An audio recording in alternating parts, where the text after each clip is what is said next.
Maverick News presents The Rick Walker Show. Defrag your mind.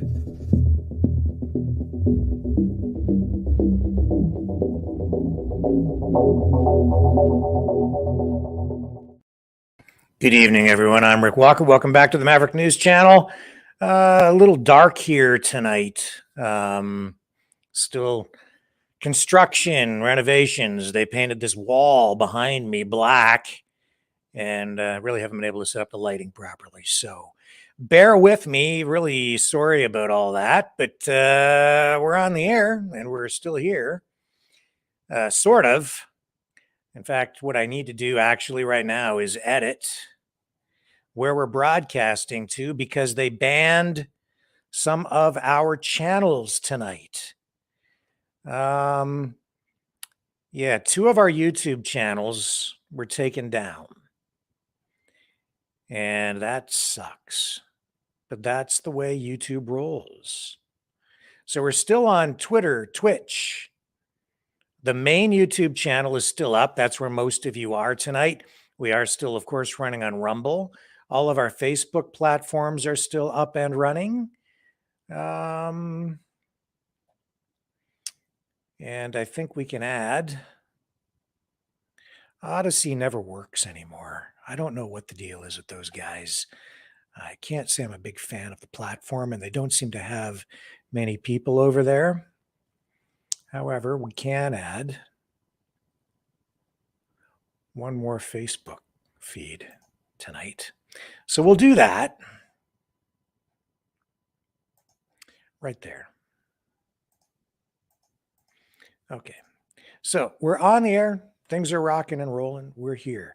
Katie Telford, aide to Canadian Prime Minister Justin Trudeau, will testify at the House Committee looking into foreign election meddling in the Canadian elections. So Trudeau has backed down. Essentially, he has surrendered on that front after lengthy filibustering and resistance. He's caved in, and Katie Telford will testify, but the push for a full-blown inquiry into foreign election meddling still not fully decided. We'll get into all of that. Donald Trump has not been arrested yet. Will he be arrested? I don't know. Nobody really does. But we'll get you the latest information on that. In Ukraine, the UK is going to be sending shells that will be used in tanks that use depleted uranium. And that in itself is a form of escalation. And Russia is saying that if the United States and NATO and the UK take things in that direction, if they start using anything that is related or is radioactive, nuclear related, they'll have to respond. So we'll touch on that as well.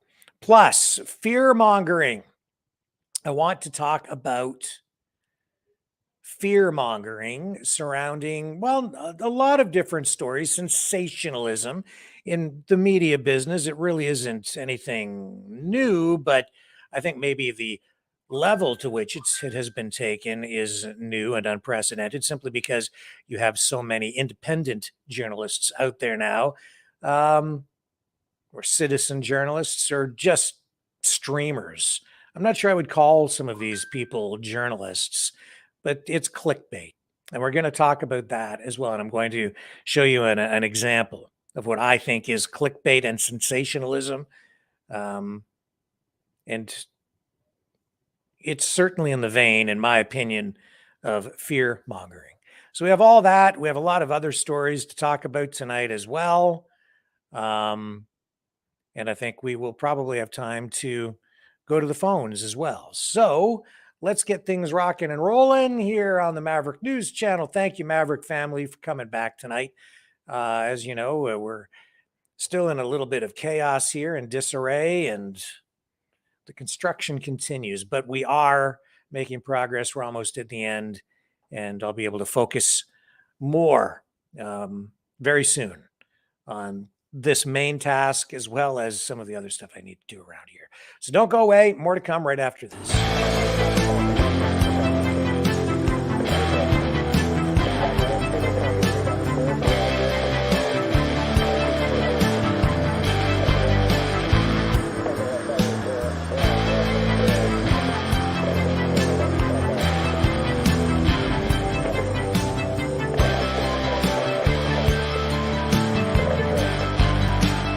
Maverick News. Fighting for freedom.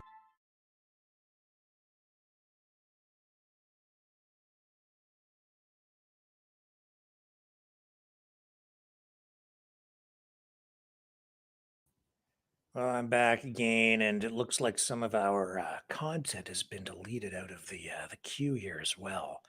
Very weird. I'm not sure what's going on. So this is what happens when everything gets completely disrupted and ripped apart in the studio. So I'm very sorry about that.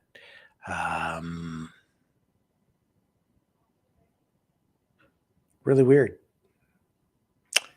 Okay, just give me a break. I'm going to run this, and I'll have the rest of the content queued up momentarily. Stay with me. The New World Order.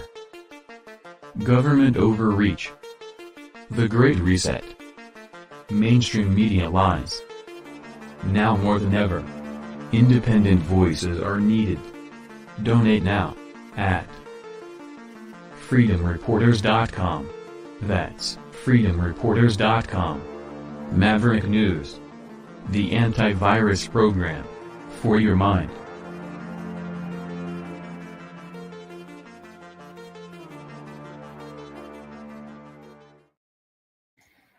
So lots of activity in Ottawa right now. There's so much going on in Canada's capital.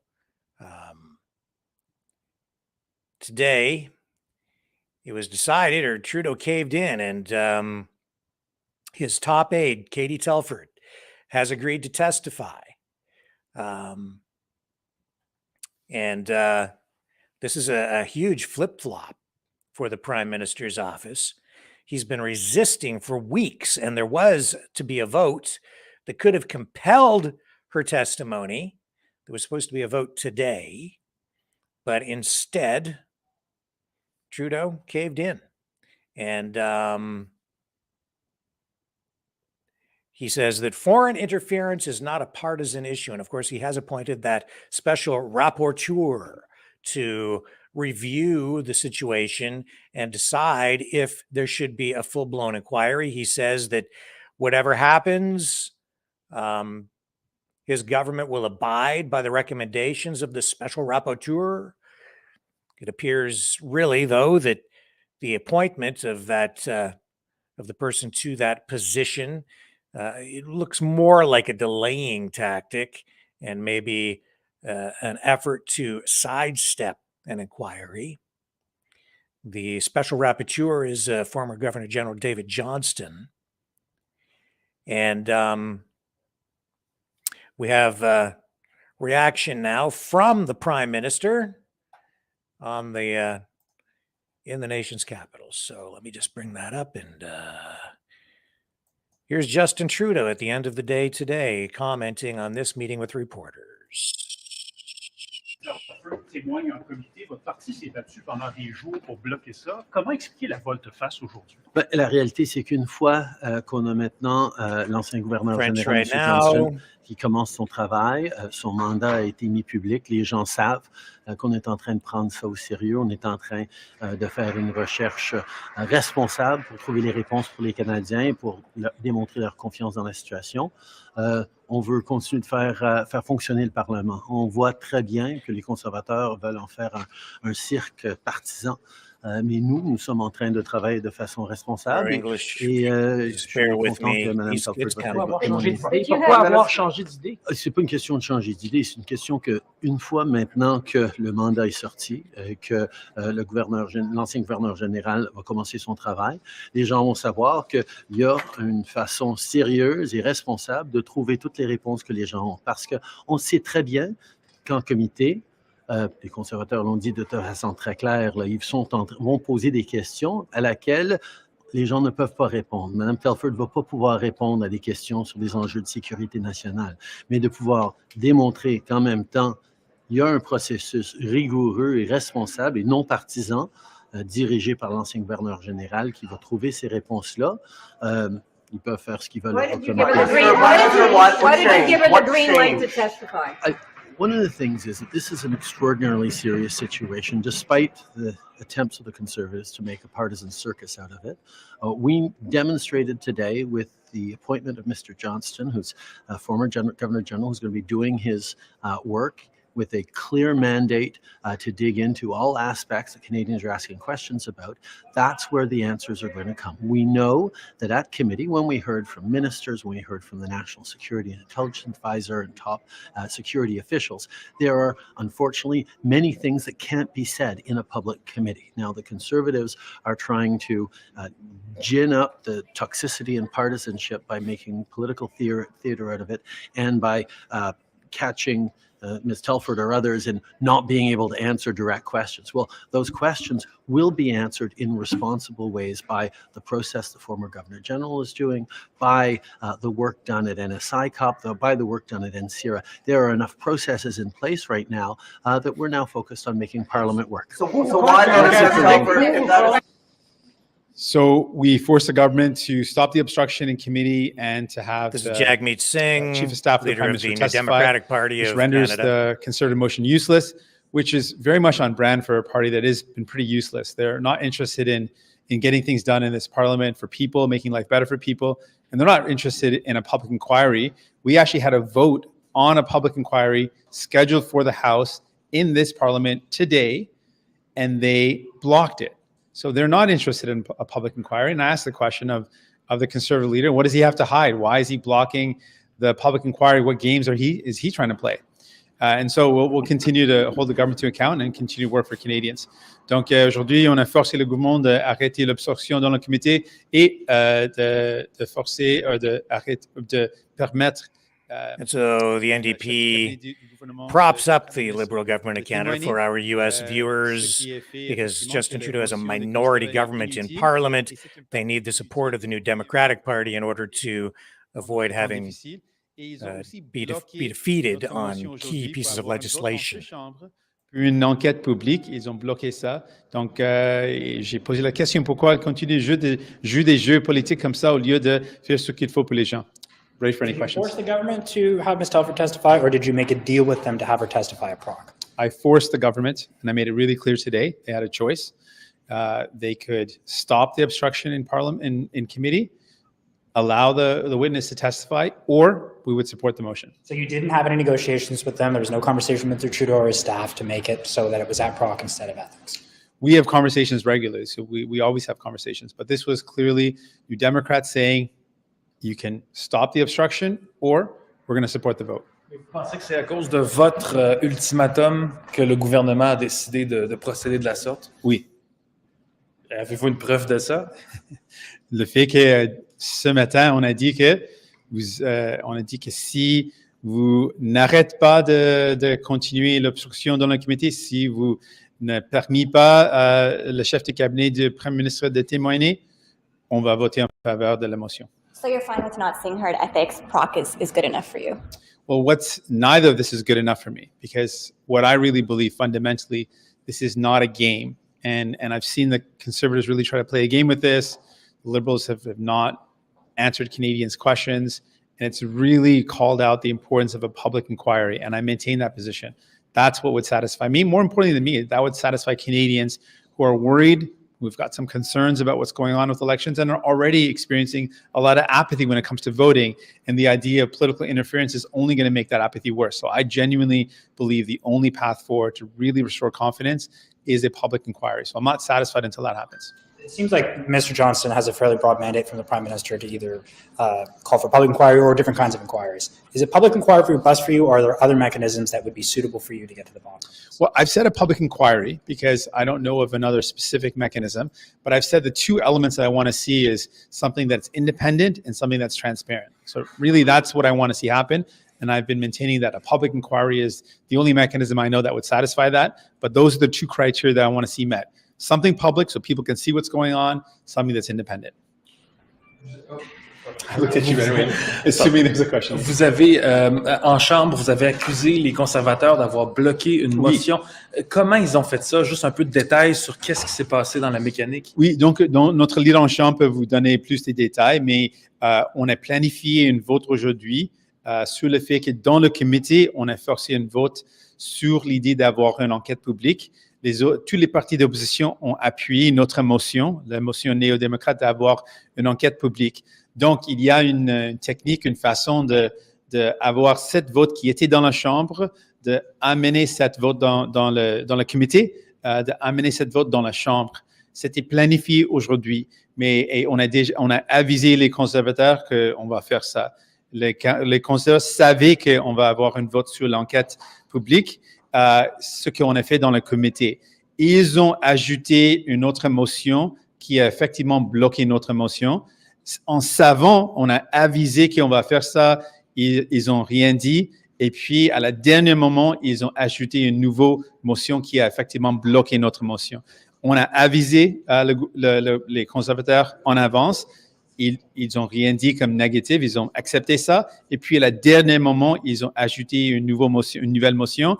Et cette motion a fait en sorte que notre motion a été bloquée. Et s'ils étaient comme vraiment... So we'll just pull out of that for a moment. We'll get to a conservative.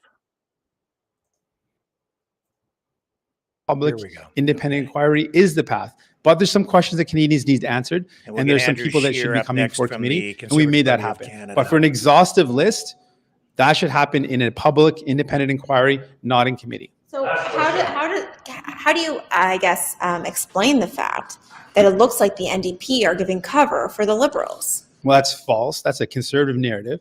The reality is the conservatives, the narrative, it's not your narrative, it's a conservative narrative. The conservative narrative is this. They make it sound like they care about a public inquiry. We had a chance to vote on it today. Literally today, we could have voted on a public inquiry with the opposition parties pushing forward a public inquiry. They blocked it. We made the chief of staff of Justin Trudeau testify in committee. We made that happen. We forced it to happen. We've shown that the Conservatives are useless because they are useless. They've been useless in the pandemic. They've been useless in this minority government. They haven't done a thing for Canadians to make their lives better. We have consistently been the ones to try to protect our democracy, to try to deliver real help for Canadians, and we'll continue to do that. Thank you so much. Thank you. Yes. And Andrew Scheer is up next. Once again, Justin Trudeau only climbs down after he's literally tried everything else. We've known now for months that Justin Trudeau was briefed years ago about the communist regime's interference in Canadian elections to the benefit of the Liberal Party. This came to light in November, and still he denied. He denied ever hearing any information about the network of officials linked to the communist regime in Beijing, helping funnel funds through to various aspects of the Liberal campaign. Yet he denied it. And it's only in recent weeks that brave whistleblowers have unveiled more information about what warnings were sent to the Prime Minister and which warnings were, and those warnings were largely ignored. And now for weeks, the Liberals have gone through a dramatic theatrical display at committee, desperately filibustering and blocking efforts to force senior Liberal officials and the Chief of Staff to the Prime Minister himself, Katie Telford, from appearing. And it was only after our motion yesterday, which would have forced a vote in the House of Commons on compelling Katie Telford, the Prime Minister's Chief of Staff, to appear at committee and tell Canadians what she knew and what the Prime Minister knew. And now the Prime Minister's expecting, Justin Trudeau's expecting a gold star for exhausting every attempt to delay and block Ms. Telford from testifying. None of this takes away from the urgent need for a full, independent public inquiry. Justin Trudeau has created a phony position and appointed a close family friend who sits on the board of the Trudeau Foundation, the very foundation which accepted funds linked to the communist regime in Beijing, and which only returned those funds after getting caught. He's appointed this person to fill this phony position, and we won't know for months what the decision is. Canadians need certainty. They need to have confidence in their democratic institutions. We need to take action before foreign interference can affect a future election. And that's why Conservatives will continue to push and press Justin Trudeau to finally do the right thing and call a full, independent public inquiry. François? And there you have all three of the major parties.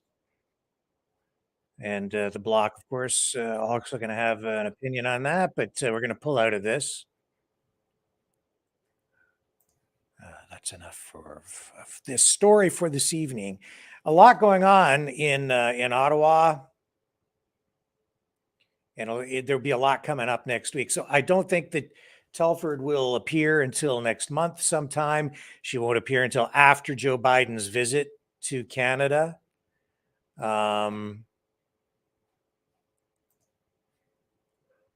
And she won't appear until after the federal budget comes down.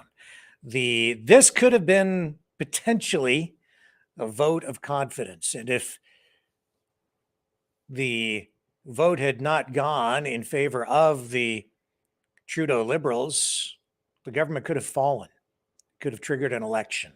That is not what happened today. The budget coming up, that's always a vote of confidence. If the budget is defeated, that would trigger an election, but I wouldn't look for that either. I think that what you're seeing here is some degree of resilience for this NDP Liberal coalition. The NDP propping up Justin Trudeau's Liberals, keeping them in power. And because of the coalition, the NDP kind of gets what it wants. It's the tail wagging the dog. Such is the nature of a parliamentary democracy. That's the way things work. In some respects, a minority government can be good for Canadians, but what has happened here is that you have a left-wing socialist liberal government aligned with, in collusion with, if you will, the even further left New Democratic Party, which in my estimation no longer really represents working people at all. They are more a party of pro-immigration. That's really the main plank in their platform, I think, is immigration and heavy government spending, big government. That's the focus of the NDP. And so as a result, you're getting overall governance that has shifted very far to the left, probably as far left as it has ever been in the history of Canada.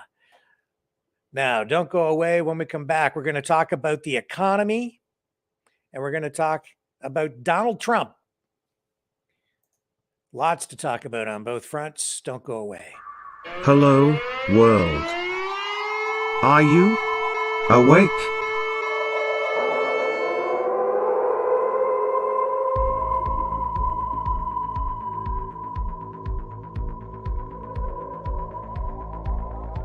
Uniting humankind by liberating millions of minds at a time. Maverick News. The world is watching.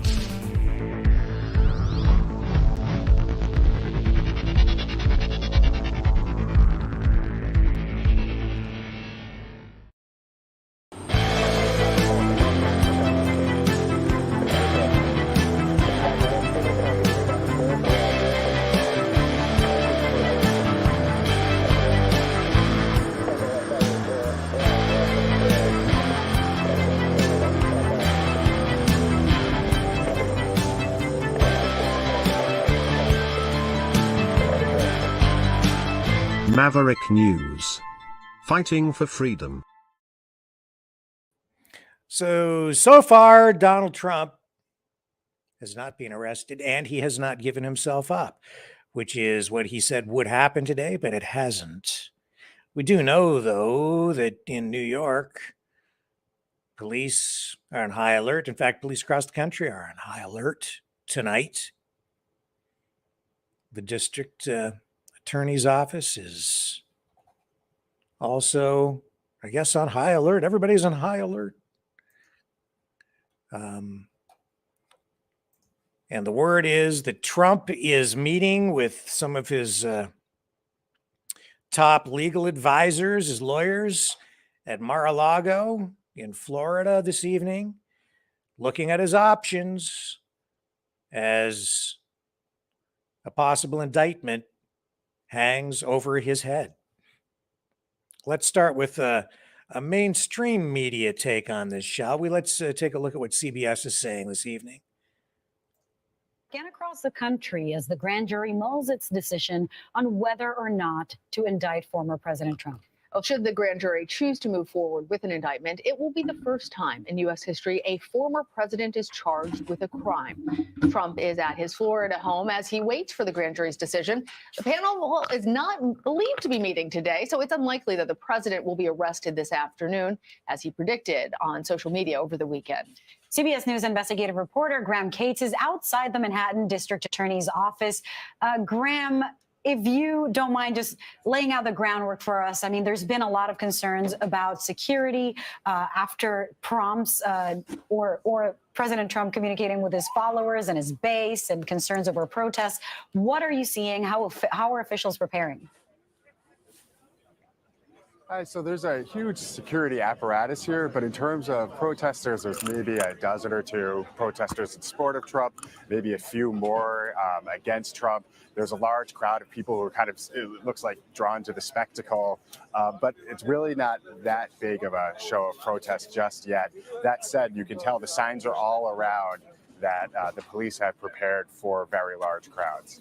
Well, Graham, the grand jury is believed to be off today, which we mentioned, but I'm wondering what we were able to learn from yesterday's testimony. So we heard from the one witness who was called yesterday. It was Robert Costello, who is a lawyer who's a former legal advisor to Michael Cohen. And again, Cohen is the kind of key witness against Trump in this. And what he said was that he told the grand jury that Michael Cohen is out for revenge against former President Donald Trump.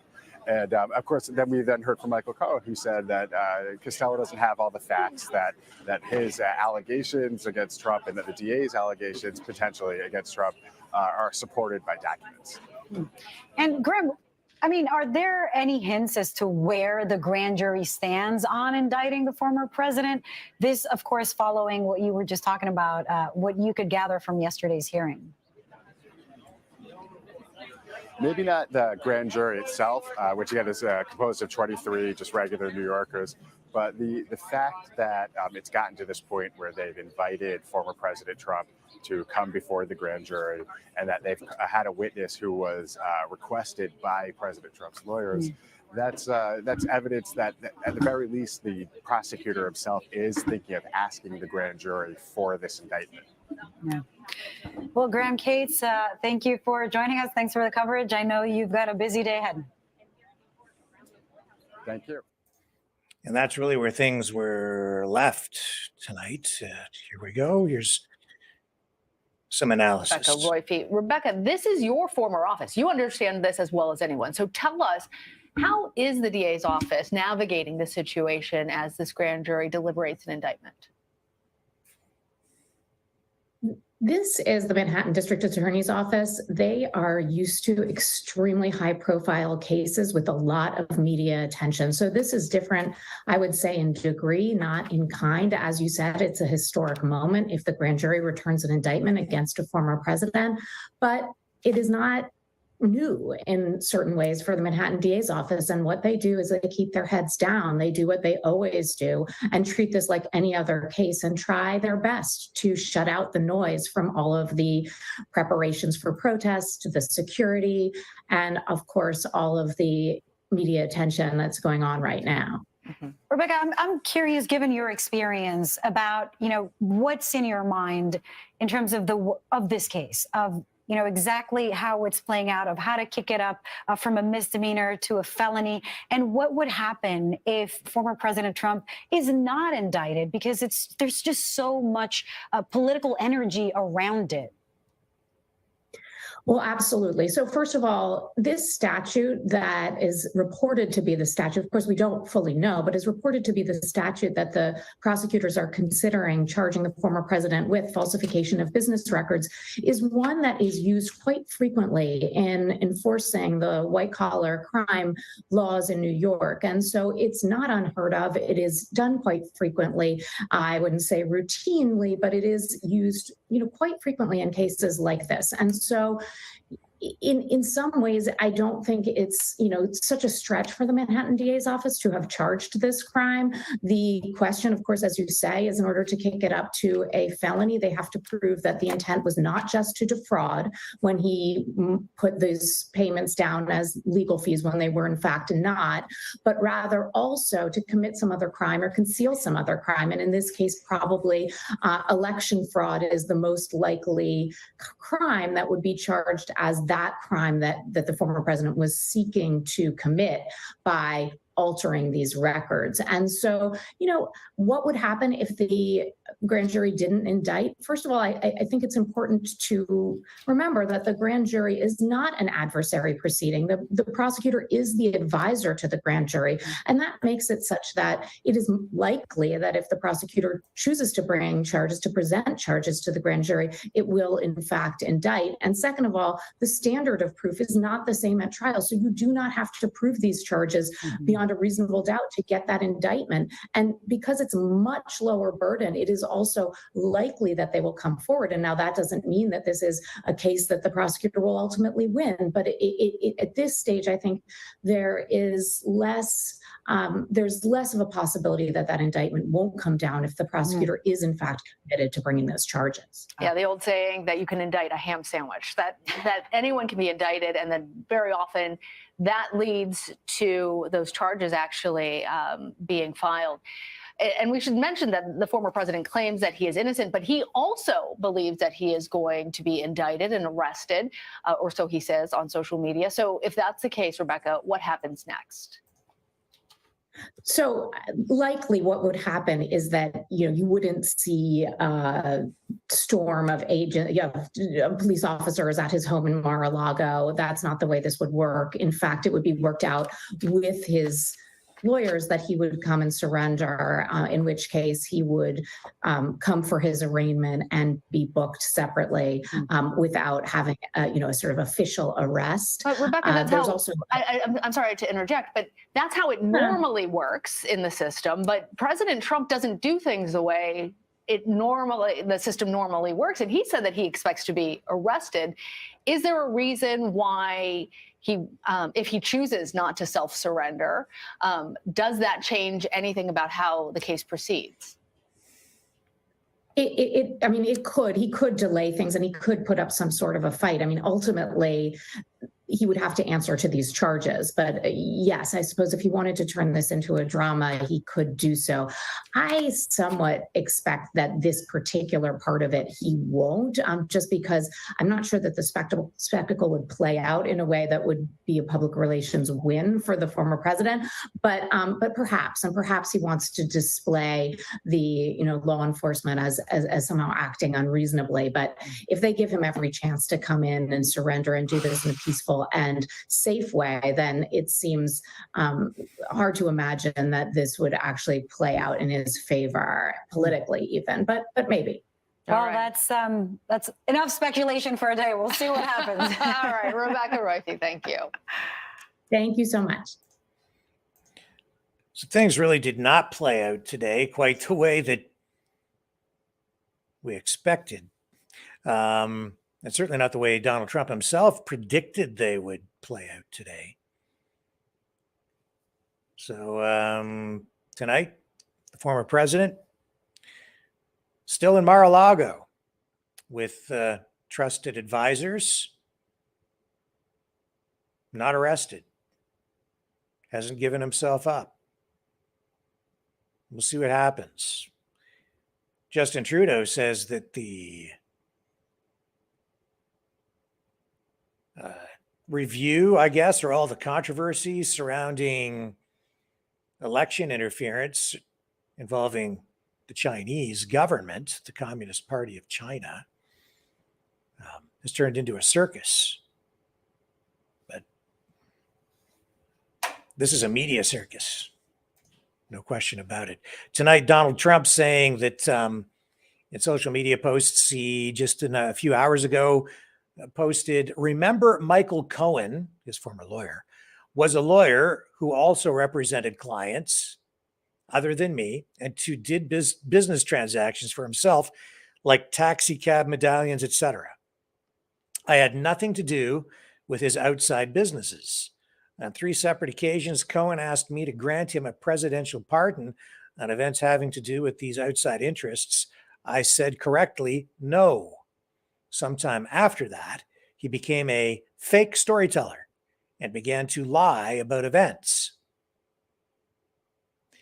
And he also posted this. He says, in the history of our country, there cannot have been a more damaged or less credible witness at trial than fully disbarred lawyer and felon Michael Cohen. The Southern District of New York wrote a scathing assessment of him, including Michael Cohen is a lawyer, and this is quotation marks now.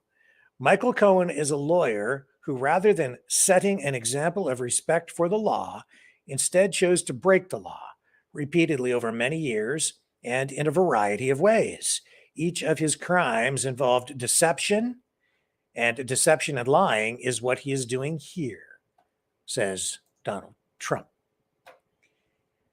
So, yeah, he was caught lying, and that throws everything that he says into question. It's very difficult, if not impossible, to believe anything that someone says after they've been caught lying, because then you know that you can't really trust anything they say. Never trust a liar. That's why we don't do that around here. Not to say that mistakes aren't made or can't be made from time to time, but there's a difference between making a mistake and outright lying. Don't go away. When we come back, we'll get into the economy because the banking crisis is far from over. The New World Order. Government overreach. The Great Reset. Mainstream media lies.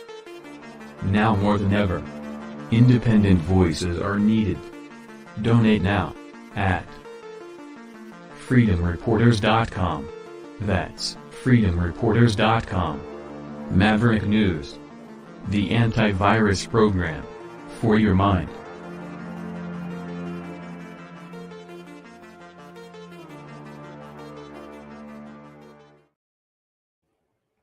Okay, so let's pick things up with my favorite economist, Peter Schiff, who still has ongoing concerns, as do I, about the American bank crisis that is becoming, through contagion, a global banking crisis, a global economic crisis. Here's Peter Schiff in one of his most recent statements on television today. Into a volatile week for the banking industry after the Appearance collapse of today on Silicon Newsmax, Valley Bank just and also a short time Signature ago. Bank. Fed stepping in to help out both of those banks. Absolutely. Joining us now for more is chief economist and host of the SchiffRadio.com, Peter Schiff. Thank you so much for joining us, sir. First, Citizens Bank, is there a possible buyer for Silicon Valley Bank? What can we expect to happen next? Well, I don't know if anybody wants to buy the bank. The problem is most of the banks now, I think, in the United States are technically insolvent. And this is the result of a dozen years of 0% interest rates and quantitative easing. The Federal Reserve created the first financial crisis with artificially low interest rates. And the current financial crisis is actually even worse because it kept interest rates even lower for longer. So just SVB, they filed for Chapter 11 2 days ago. What does this mean? Is this a formality? What happens next? Well, I think what happens next, unfortunately, is more bailouts. We've already bailed out several banks and their large depositors. The president of the United States is pretending that this doesn't cost anybody any money. It's going to cost everybody because inflation is the way we're paying for this. The Federal Reserve's balance sheet is now blowing up. It's back to quantitative easing, which is the reason we got into this predicament in the first place. But everybody's bank account is now at greater risk than ever. Maybe not because your bank is going to fail, because the government is not allowing that to happen, but because everybody's bank account is going to lose value, because inflation is going to destroy the value of everybody's savings. There's also, too, that you're seeing a lot of these other banks that are bailing each other out. Is this the wave of the future? Is this what we can expect to see when another bank is on that verge of collapse? Are we going to see other ones come and try and save them? Remember, a lot of these large banks that are putting money now in other banks, they're getting the money from the Federal Reserve. Remember, these large banks are able to take their treasuries and mortgage-backed securities, which have depreciated dramatically because they were foolish enough to invest when interest rates are at all-time record lows. So they're able to take paper that maybe is worth 70 cents and just give it to the Federal Reserve in exchange for $1. And then they're taking some of that windfall and depositing it in other banks. So the whole thing is a bailout in disguise. And again, the bag holder is the American public. They get the bill in the form of higher prices. A new study from the Social Science Research Network found that nearly 190 U.S. banks could be vulnerable to a similar type of collapse as SVB. You know, the question on everybody's mind, is the banking system safe? No, it's not. It's completely unsafe. But again, even if the government steps up and bails out all these insolvent banks and stops the runs, the only way they can do it is by printing trillions and trillions of dollars, and it gets spent into circulation. So either you're going to lose your money because your bank fails, or you're going to keep your money because your bank is bailed out, but your money isn't going to have much value. So what good is it if you can withdraw your money, but when you go to spend it, you can't buy very much? Yeah, exactly right. And let's play a soundbite here from Treasury Secretary Janet Yellen on the interest rates, having said that. My understanding is that the bank, to meet liquidity needs, had to sell assets that it expected to hold to maturity. And given the interest rate increases that have occurred since those assets, including treasuries and government-backed mortgage-backed securities, they had lost market value. Yeah, a lot to unpack there. But the question people at home want to know is the Fed going to have to reconsider these aggressive rate hikes? Well, first of all, Janet Yellen is incompetent. She was incompetent at the Federal Reserve Bank of San Francisco. She was incompetent as Fed chair. She kept interest rates at zero for practically her entire term. That's what helped these banks load up on these low-yielding treasuries. But unfortunately, the Fed is going to stop raising interest rates. It's already gone back to quantitative easing. They should be raising interest rates much more. And the government under Secretary Yellen should be cutting back spending. If she was competent as Secretary of the Treasury, she would be telling her boss, Joe Biden, that we need to dramatically cut government spending. Instead of trying to raise the debt ceiling so we can go deeper into debt, she should be advising her boss to start cutting spending and actually pay our bills so we don't have to raise the debt ceiling. Right. Stop the bleeding, right? Well, that would mean she would actually be doing her job or know how to do her job. Thank you so much, Peter Schiff, for all that you do. Thank you, sir. And that's Peter Schiff, my favorite economist. I see things very much the same way that he does. So that's why I like him so much. I guess you always like what you like. And that's the case with him. So yes, the volatility, the instability continues in the banking crisis. And we saw even over the weekend, internationally, efforts being made to prop up banks really all around the world, even the banks here in Canada. people seem to have hold this opinion that the Canadian banking system is resilient, that it's very stable, strong. The system is a little bit different in Canada. But Canada is not immune. Canada was involved in those talks and is part of the international bailout, if you will, for banks as well. So hold on to your wallets, like I said before. And other evenings, the rocky ride is not over yet. The economy is still unstable, and there's a long, long way to go. We'll be right back after this.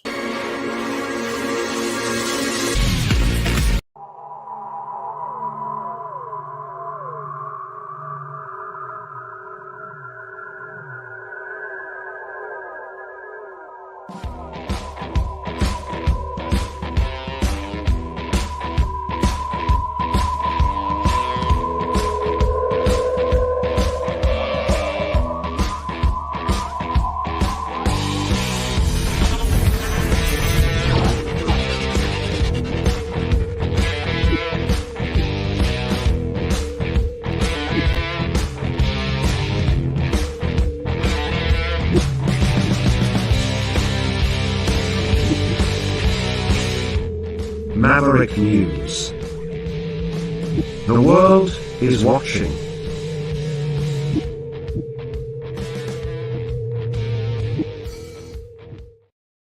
So that meeting between President Xi from China and President Putin from Russia continues. And that meeting is really laying the foundation for what could be the new multipolar geopolitical reality for decades to come. Today, Putin commenting on the increased use of Chinese currency. Obviously, these opponents to the West, these political and economic rivals to the United States, are looking to get away from U.S. currency, which has been the default world currency for, well, since World War II. But the reality is changing. And tonight, Putin is talking about increased international use of alternative currencies, in particular, Chinese currency. Here's his comments from today. National currencies are increasingly being used in mutual trade. This practice should be further encouraged, he says here, and the mutual presence of financial and banking structures in our country's markets should be expanded. Следует и далее поощрять эту практику, а также расширять взаимное присутствие финансовых и банковских структур на рынках наших стран. Как я уже говорил, already 2/3 of trade, he says here, between our countries is done in rubles and yuan.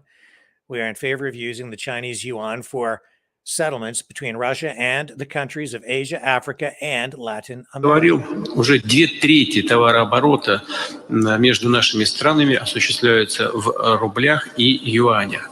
Мы за использование китайских юаней в расчетах между Российской Федерацией и странами Азии, Африки, Латинской Америки. Уверен. He continues and says, I am confident that these forms of settlement in yuan will develop between Russian partners and their counterparts in third countries. Эти формы расчетов будут развиваться между российскими партнерами и их коллегами в третьих странах в, как я уже сказал, юанях. And that, folks, is the new reality geopolitically and economically. It's becoming increasingly clear that in this particular case, the efforts by NATO and the United States to impose sanctions and use the US dollar as a weapon has failed. We're seeing that play out now with the banking crisis, with high inflation, and the emergence of a parallel world economy, a parallel global economy, where Russia, China, India, Iran, and other countries are detaching themselves from the US dollar. Again, that is causing more instability. The other thing that's causing instability is the decision by London to send shells for use in tanks that use depleted uranium. This is in itself a form of escalation in the war in Ukraine. So they're sending these shells. They're going to be sending these shells to Ukraine.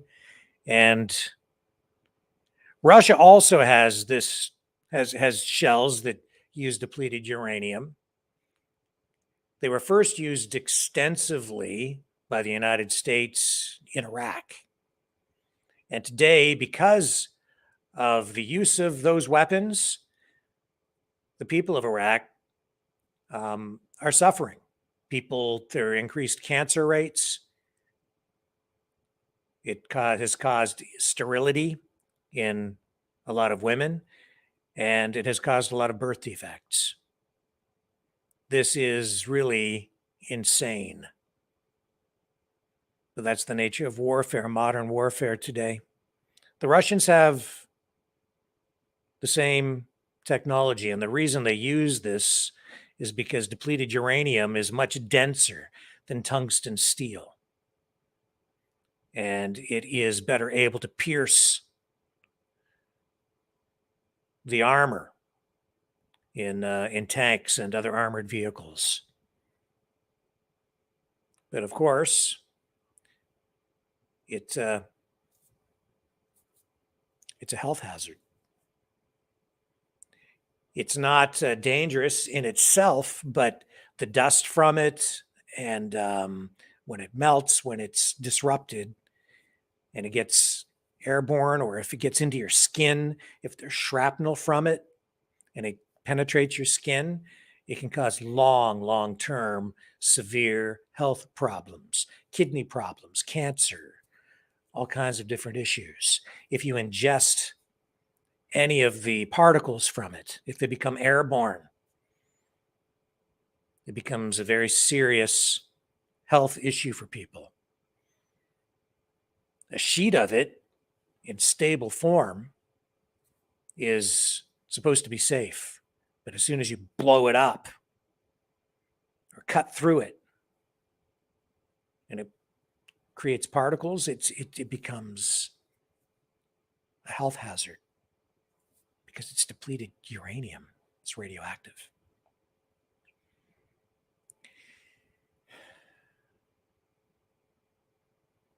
The war in Ukraine, it's out of control, and the West not interested in peace. The Chinese trying to broker peace deals while the United States doubles down and says any kind of a peace deal, any effort to bring peace, they say is really just a way to further Russia's interests. They're not supporting any effort to bring peace to Ukraine. And they are still quite literally willing to fight to the last Ukrainian. And now we're seeing that other countries, including Poland, are getting ready to send troops there, amassing their own forces to put boots on the ground in Ukraine. And how long will it be before they come for the young people of the United States and Canada? If that's what we're hearing from countries like Poland, you know that that kind of decision is not far behind. Don't go away. More ahead right after this. We are Mavericks. We say no to the Trudeau and Biden New World Order. And to bugs. Because bugs are creepy and gross.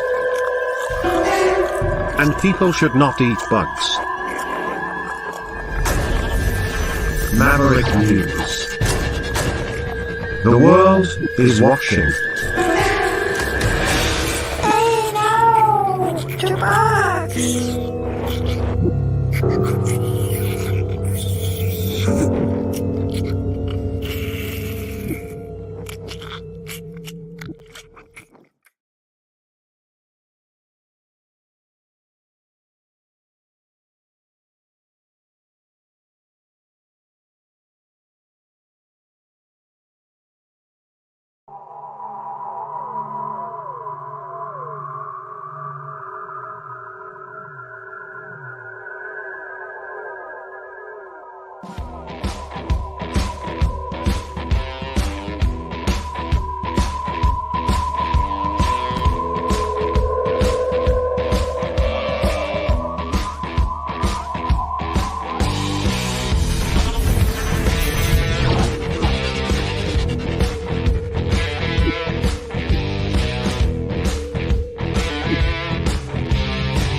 Maverick News.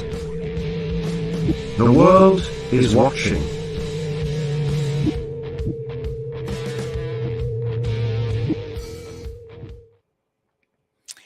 So I wanted to touch on sensationalism, clickbait, misinformation tonight, because I received a phone call from a good friend today who brought up or referenced a video that had really gone viral a few weeks back following the train derailment in East Palestine, Ohio. And at the time, and some of you may disagree with me, but I'm pretty sure I'm on the money on this. There was a lot of clickbait generated, a lot of people engaging in sensationalism, not just the mainstream media, which, was sort of downplaying it on the other side and not really giving it the attention that it deserved, because it is a very, very serious situation there for the residents of East Palestine, who are facing serious health challenges now and other challenges as well related to property value, cleanup costs, and so on, because those rail cars came off the tracks. You had 5 different rail cars filled with chemicals, vinyl chloride, which was then intentionally set on fire, creating a toxic cloud that went up into the atmosphere and then was dispersed far and wide. That produces dioxins and cancer-causing chemicals. And that is a very serious, serious problem. But there's also perspective, there's balance on these things. And there were people who were saying that in itself was the beginning of a mass genocide across the United States. And that is not really accurate. Well, it is a health issue. It was not a disaster on anywhere near approaching that scale. Health hazard, certainly. Bad for the disaster for the residents there. Do they need help? Absolutely.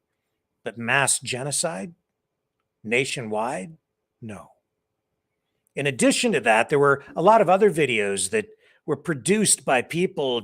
It was just like an avalanche of videos from people, offering their opinions and painting a doomsday scenario. And it just got worse and worse and worse. And accuracy just seemed to go right out the window. And there was absolute, honestly, hysteria at some points, and some of the videos were just off the charts. One video in particular that was just for me, as soon as I saw it, I knew that it was just clickbait. And there's nothing going on with this. This is all the way out in California. And this video went viral. And all it was about was some rail cars sitting on some tracks in the middle of farm country out in California, on the other side of the country, of the continent, the whole other side of the country. I'm going to run that video for you. I'm going to stop it here and there and show you what I'm talking about. I'm just pointing this out to you because it's not just the mainstream media that feeds you a line of BS sometimes. Sometimes it's crap like this.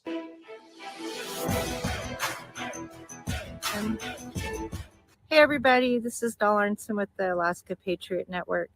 I am visiting California and I am here with one of the local ranchers, and I was brought out to this field in Stanislaus County, California, and this is the center of like the heartland of the nut industry, the almond industry, the pecan, or not pecans. So first of all, she's not from there. She doesn't know anything about the place. She's brought out into the middle of a field at a railroad track that she's never been to before, and there are some rail cars sitting on it. So she really doesn't know anything about the history or anything, and she's just, I guess, talked to a rancher that we don't see in the video, but we'll give her the benefit of the doubt. Sorry, almond, walnut, She builds this up by telling you how rich the farmland is, and obviously alluding to how vulnerable this farmland is, which was one of the key components or key concerns in East Palestine, Ohio, and justifiably so, where they have orchards. Although that was portrayed as some of the richest farmland in the country, but that in itself is not true. They just have orchards, but it's not the richest farmland in the country. Cattle. There's not a lot out here, folks.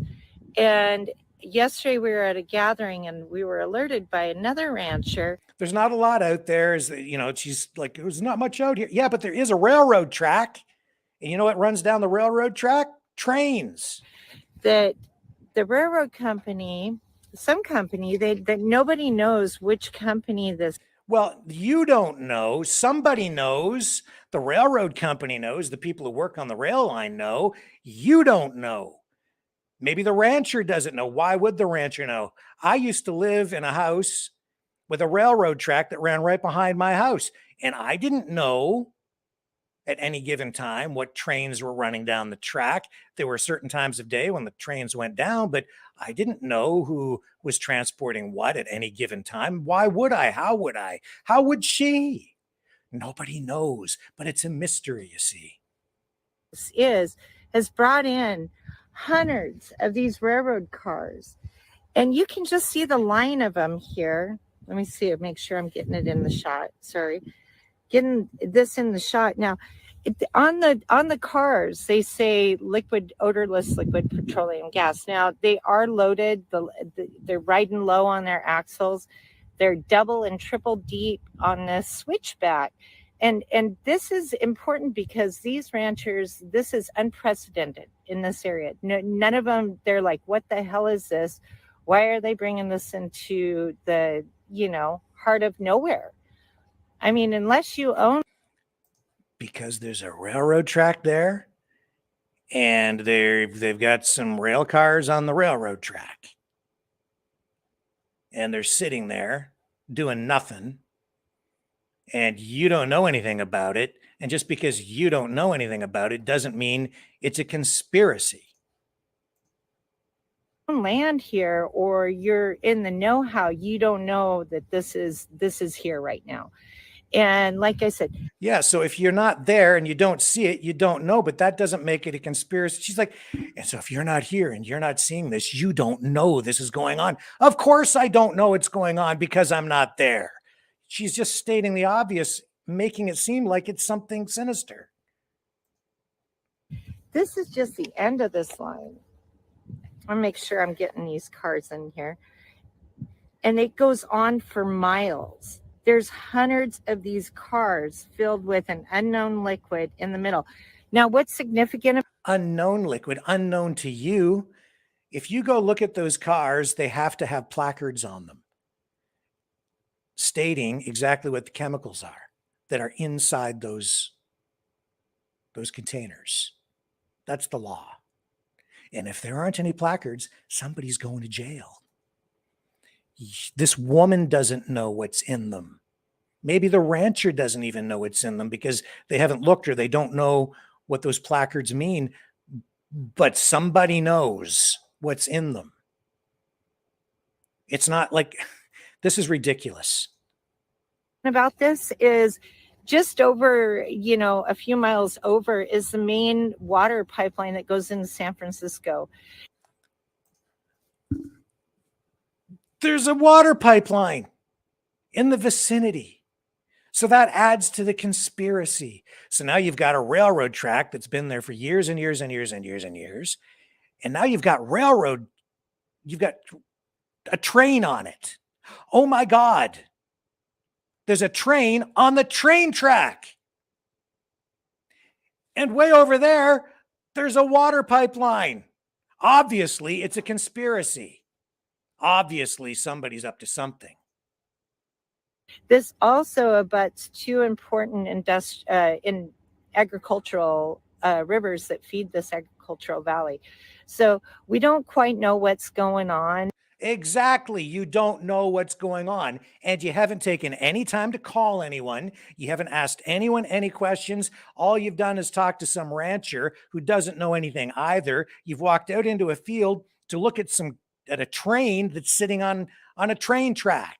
And out of that, you've developed this whole full-blown conspiracy in your little pea brain mind. And you've made this video to scare the living daylights out of people. Here, and it was the talk of the valley yesterday. I'm just visiting from Alaska, so Rumors. I did ask one of the ranchers to bring me out. That was it. That's it.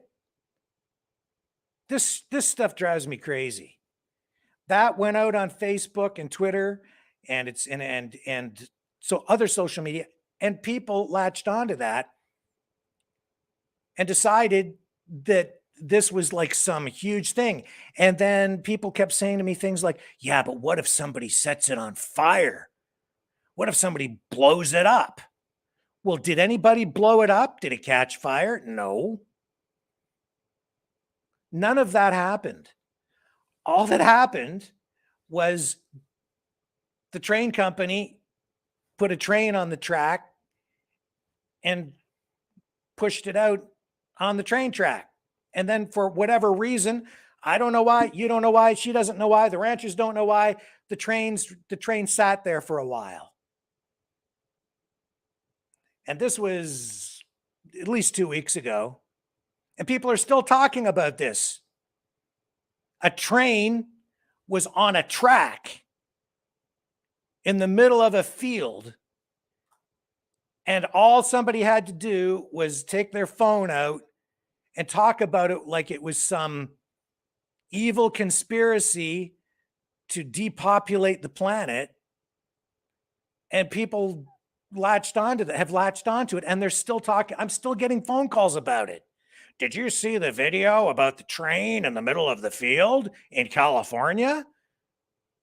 Dude, there are trains rolling through my town every day with chemicals like that.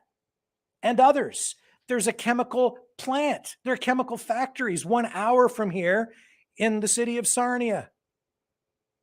What if somebody sets those on fire or blows those up? There are trains rolling in and out of there constantly, day in, day out, 24/7, because it's the heart of the petrochemical industry around here. It doesn't make it a conspiracy.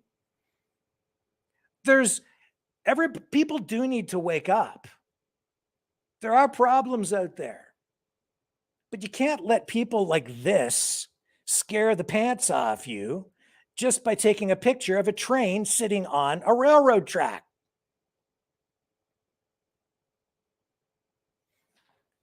There are a lot of other YouTubers, live streamers, people out there who ran that video, picked up on it, and used it to scare people too.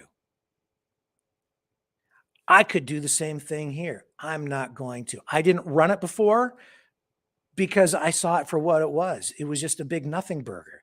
It's a nothing. It's nothing. It's a train sitting on a train track in the middle of a field doing nothing.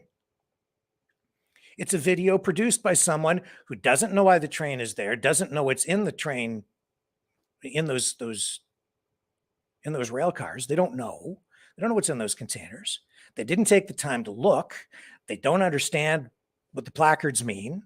They didn't call the train company. They didn't get any facts. They just walked out into the middle of the field and made a video scaring the crap out of people. And it went viral because people were already jacked up about a real disaster in East Palestine, Ohio, which is where the focus needs to be, because those people actually do need help. Because there is a real disaster right there, and their health really is at risk. And there really was a chemical that was set on fire, and that really is an environmental disaster. And people do need to be held accountable there, because what they did is probably criminal. Incompetent, for sure. And if it was done intentionally, which it obviously was, then somebody needs to pay the price.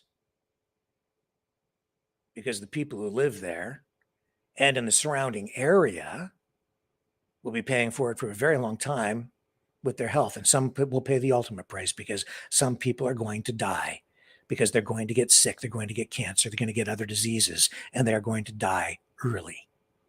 And that's where the focus needs to be, not on videos like that, focused on a train that is just sitting on a train track doing nothing. And people need to get their heads back into the right headspace, man. Because when you focus on that stuff, you're really, it's like, honestly, folks, it's like a mental health issue.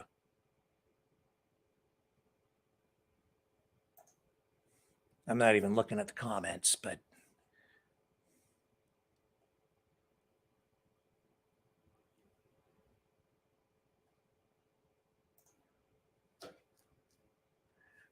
Lake Tom says, I love your passion to inform, but you need to dial it down or we'll lose you too. And I mean that sincerely. Yeah, you know what? I appreciate that, but there's reality and then there's bullshit. I appreciate it, but I'm losing a lot of people. A lot.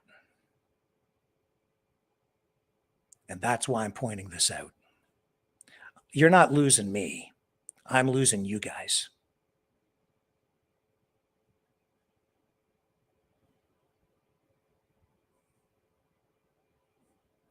I really am. And it's sad, because some people are out there taking advantage of it. And I'm just not going to do it.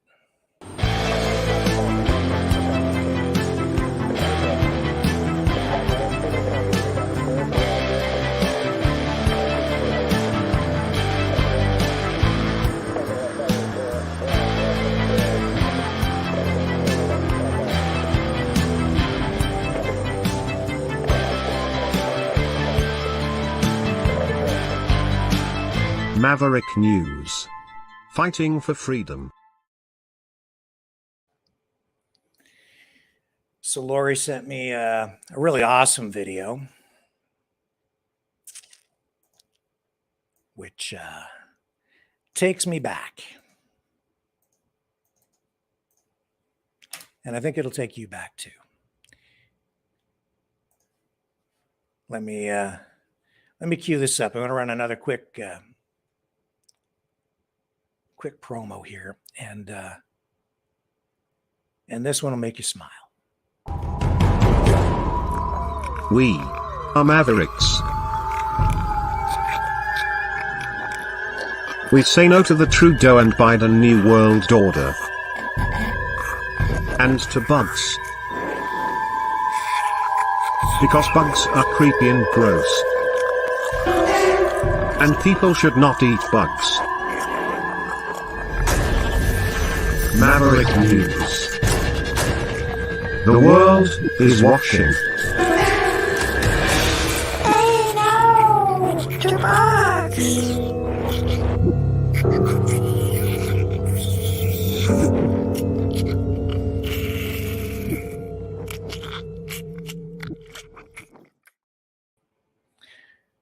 So here I am, and I'm thinking about Ron DeSantis yesterday passing, talking about his legislation that will prohibit central bank digital currency in the state of Florida. So thereby preventing government from using that system from tracking people. And it just got me to thinking about how technology has changed so much. It's really changed our lives. Technology always does that, whether it's electricity or the automobile, the way it transformed our society, brought the country closer together, made mobility more practical, or whether it was the internet.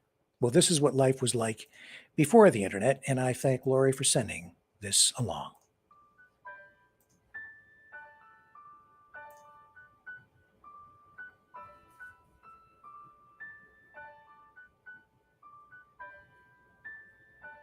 Prior to the 1990s, personal communication was pretty much still limited to phone calls and letters. In those days, long-distance calls were expensive, and you had to plan your call in advance to avoid high fees. People would often write letters to friends and family as a way to keep in touch, and it could take weeks or even months for a response.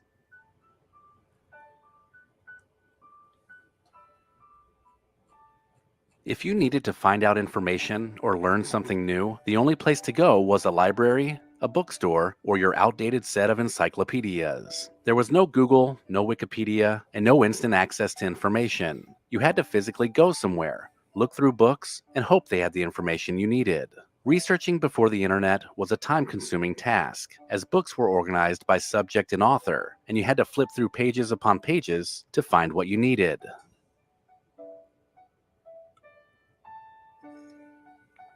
Records, 8-track tapes, cassettes, and finally CDs were how we built our music collections. Going to the record store was half the fun. Then buying an album and listening to it on a stereo or tape deck was the only way to control what music we listened to. The radio made for some long waits to hear the song you wanted, so it was much faster to just fast forward through a tape to find it.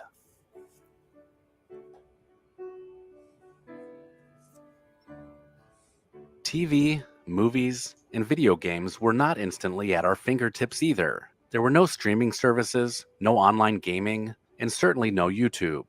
You had to rent a movie on VHS or watch it on TV when it aired, commercials and all. You also had to physically go to an arcade to play video games, if you didn't have an expensive home gaming system. The selection of movies and TV was way more limited, and you had to rely on a programming schedule or a certain night of the week to watch your favorite show. If for some reason you had to miss it, taping it using a VCR was the only way to watch it later.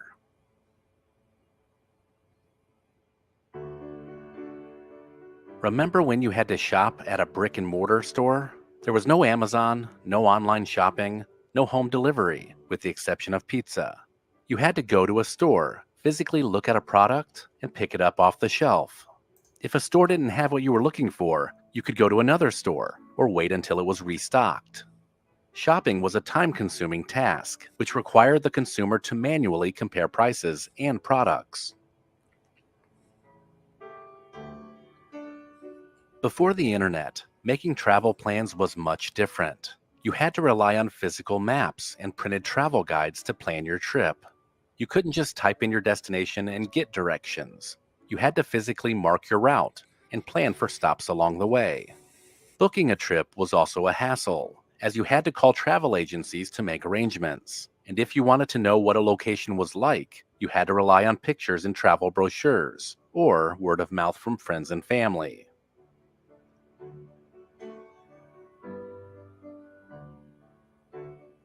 The idea of a game night prior to the internet meant board games, cards, and tabletop games for entertainment. These games required face-to-face interaction to play, and sometimes it encouraged communication and teamwork, as players would strategize and work together to win. There was no online games, so players had to actually be in the same room to play. This often led to fun and memorable moments that brought people closer together.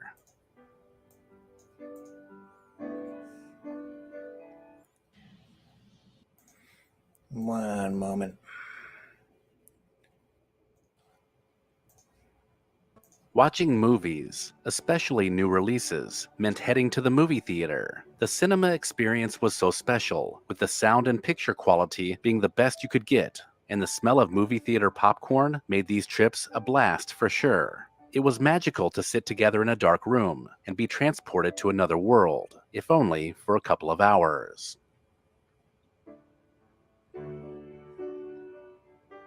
Cooking before the internet often meant relying on handwritten recipes, cookbooks, and word of mouth to make new dishes. People had to experiment with ingredients and rely on their own intuition to create something new. This often led to a greater appreciation of food and cooking, as people took the time to learn and understand different cooking techniques and ingredients. There was also a greater sense of community, as people would share recipes and cooking tips with each other and come together for communal meals. News was completely different before the internet. People relied on nightly news, newspapers, and magazines for their daily news, as there was no 24-hour news cycle or instant access to news updates. People would have to walk to a newsstand or subscribe to a newspaper that could be delivered to their door. We would often have to wait until the next day to read the latest news, as there were no breaking news alerts or real-time updates. The news was also generally limited to a specific region or country, as international news was often reported days after the event. Remember when people relied on film cameras and Polaroid cameras to capture memories? Digital cameras were not widely available until the late 1990s, so this meant physically going to a store to buy film and then having the pictures developed, often waiting days or even weeks to see the final results. You also had to be careful with the number of pictures you took, as film was limited and you couldn't just delete a picture if you didn't like it. The pictures were physical prints, and people would store them in photo albums or scrapbooks to preserve the memories.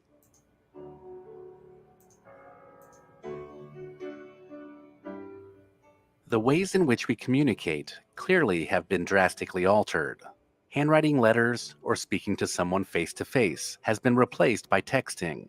Physically writing the words or using a manual typewriter meant then using correction fluid to correct any mistakes. This created a greater sense of craftsmanship, and it was a time when people took pride in their penmanship or the speed that they could type out a letter with few mistakes.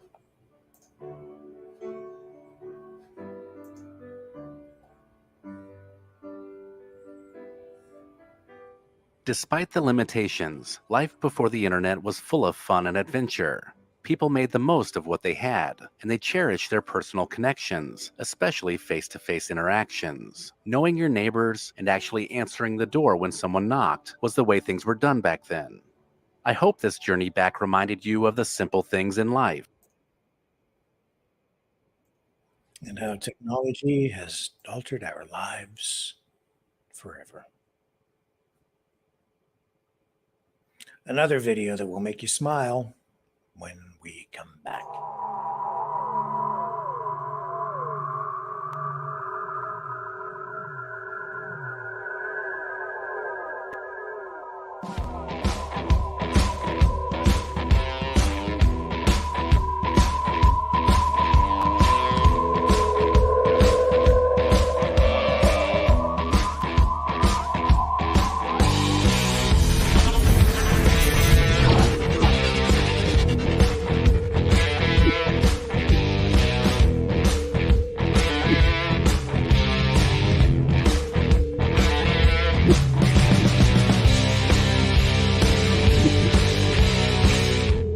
Maverick News. The world is watching.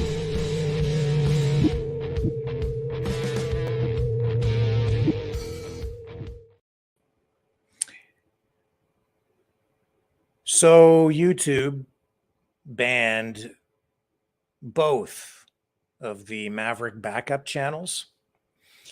We do have more than one. And we do have an audience on those channels as well, but we're on a 1 week ban on both of those, shutdown, whatever, suspension. The reason on the one channel is because we were covering Donald Trump talking about getting arrested, indicted.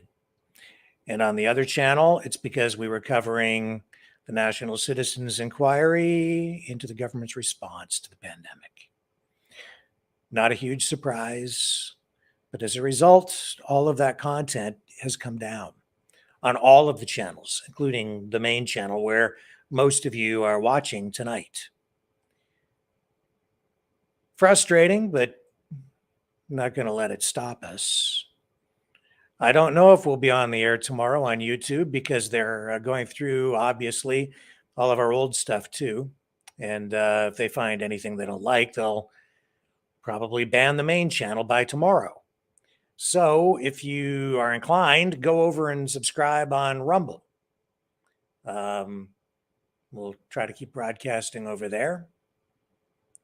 The vast majority of the subscribers still, though, are over on YouTube. That being said, we're now getting just about as many views on Rumble as we are on YouTube, on one of the main YouTube channels. So it's growing over there. So that's encouraging. Nothing's going on Facebook. They're leaving us alone over there and the other social media platforms. It's just YouTube again. That's where we're having the biggest challenge. And I don't know how they justify taking the channel down simply because we're reporting the news. And I don't know how they can justify taking the content from the National Citizens Inquiry down, given that the material, as far as I know, still remains up on the NCI site. The people are swearing to tell the truth, the whole truth, and nothing but the truth. But that doesn't seem to matter. We'll continue to do our work. The NCI, National Citizens Inquiry, goes to Toronto on the 30th of this month, where the testimony continues, and we will bring that to you live. We're going to continue to cover the entire thing. Now, will that content remain up on YouTube? Probably not.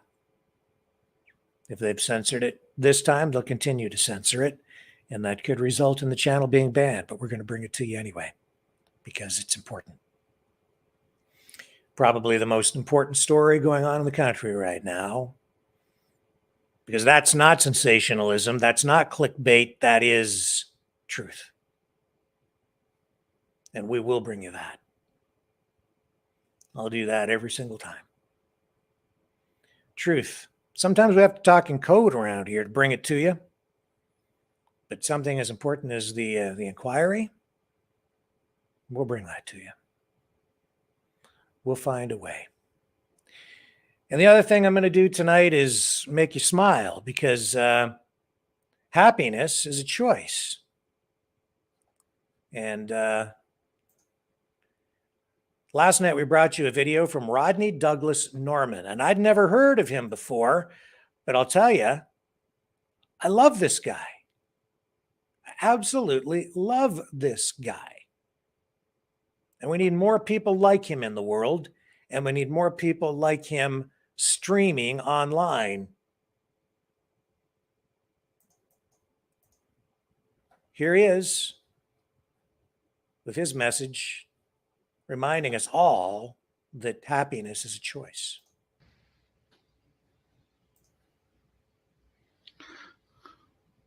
You can choose to be happy.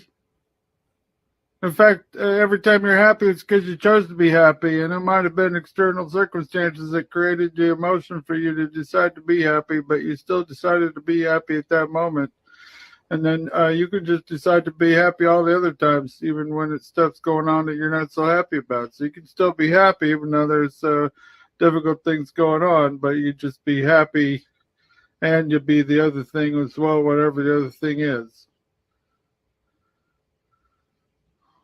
But it's always your choice. It's always been your choice. Okay, have a super freaking awesome day and stuff.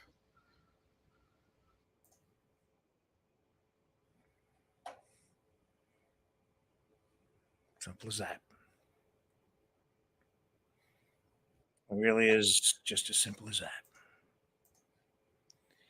7:34 p.m. on the 21st of March,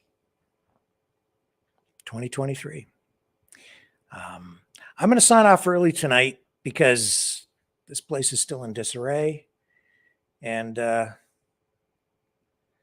a lot of other stuff that has to be done around here so that I can get things back on track and back to a place of normalcy, whatever that is.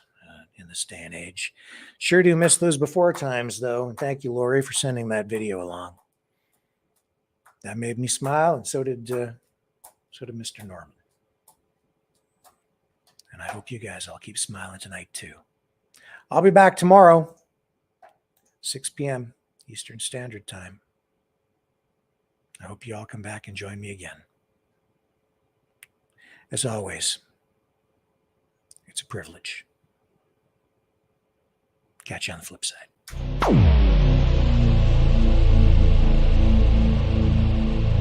This has been a Maverick Multimedia production.